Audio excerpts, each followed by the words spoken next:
नमस्कार दोस्तों, मेरा नाम है राज के वर्मा और आप देख रहे हैं रिपोर्टर जी। रिपोर्टर जी पहुंचा है भूपेंद्र सिंह हुड्डा के खासम खास और कांग्रेस के विधायक राव दान सिंह के गुरुग्राम वाले घर पर।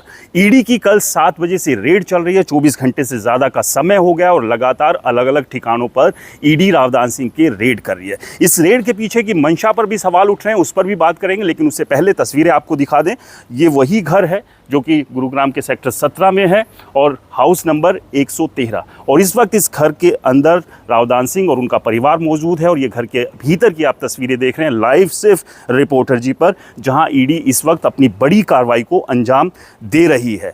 ईडी ने दरअसल जो सीबीआई ने एक मामला दर्ज किया था राव दान सिंह के खिलाफ, जिसमें 1392 करोड़ रुपए जो कि अलग अलग बैंक से एक कंपनी के नाम पर लिए गए थे और उस कंपनी ने यही लोन बाद में राव दान सिंह के नाम ट्रांसफ़र कर दिया। और मज़े की बात ये थी कि कंपनी ने इस लोन को राव दान सिंह से माफ़ कर दिया और इसी मामले को लेकर अब जांच चल रही है। सीबीआई ने सबसे पहले एफआईआर दर्ज की और उसके बाद इस पूरे मामले में ईडी इन्वॉल्व हो गई और ईडी ने कल से करीब 15 ठिकानों पर राव दान सिंह के छापेमारी की है और उनमें से एक गुरुग्राम का ये भी घर है।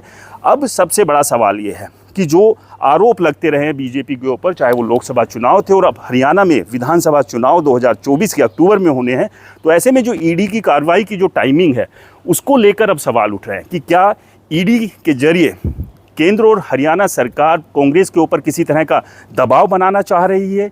क्या बीजेपी को ये लग रहा है कि हरियाणा विधानसभा चुनाव में वो कांग्रेस से पीछे है और आगे आने के लिए इस तरह की टैक्टिक्स का इस्तेमाल करें। इस तरह के आरोप लग रहे हैं जो कि पहले भी लगते रहे, लेकिन हरियाणा के मुख्यमंत्री नायब सिंह सैनी ने ये साफ कर दिया था कि जो ईडी कार्रवाई कर रही है, ईडी अपने कानूनी तरीके से अपने विवेक के अनुसार यहाँ पर कार्रवाई कर रही है। इसमें किसी भी तरह का कोई हस्तक्षेप सरकार का या उनका नहीं है और वही कार्रवाई यहाँ पर अब चल रही है। जो जानकारी अंदर से मिल रही है, ईडी के हाथ बहुत सारी इलेक्ट्रॉनिक्स एविडेंस लगे हैं, इसके अलावा कई महत्वपूर्ण दस्तावेज भी ईडी के हाथ लगे हैं। और सबसे बड़ा सवाल ये भी है कि जो जानकारी मिल रही है कि जो कैश का जो सोर्स है वो भी ईडी के हाथ लग चुका है।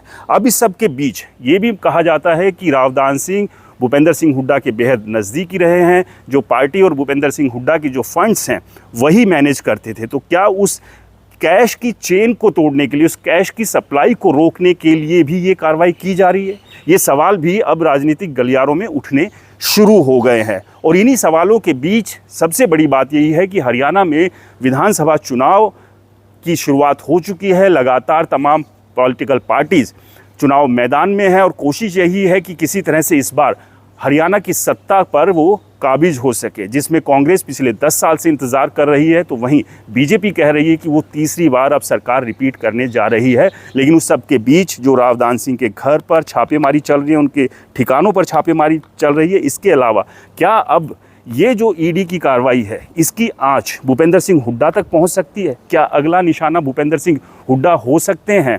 क्योंकि ये अपने आप में कई बड़े सवाल हैं। या इसके अलावा और कौन कौन से कांग्रेसी नेता हैं जो ईडी की इस कार्रवाई की गिरफ्त में आ सकते हैं?